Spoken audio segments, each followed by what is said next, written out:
The CIA has reportedly removed its station chief in Vienna for not responding appropriately to an outbreak of the mysterious Havana syndrome. Dozens of U.S. personnel in the Austrian capital and their children have reported symptoms of the syndrome, according to the Washington Post. The condition first emerged at the U.S. Embassy in Havana, Cuba, in 2016.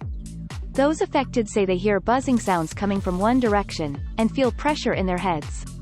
Others have complained of nausea, dizziness and fatigue, among other symptoms.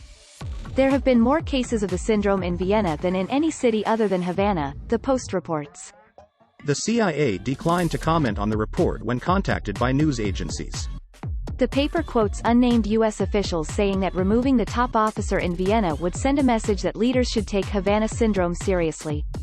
Earlier this week it emerged that a CIA officer traveling to India this month with the agency's director, William J. Burns, had reported symptoms of the syndrome.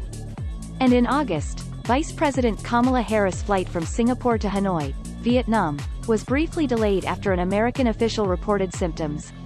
A scientific study of those affected in Cuba, published in 2018, found the diplomats had experienced a form of brain injury.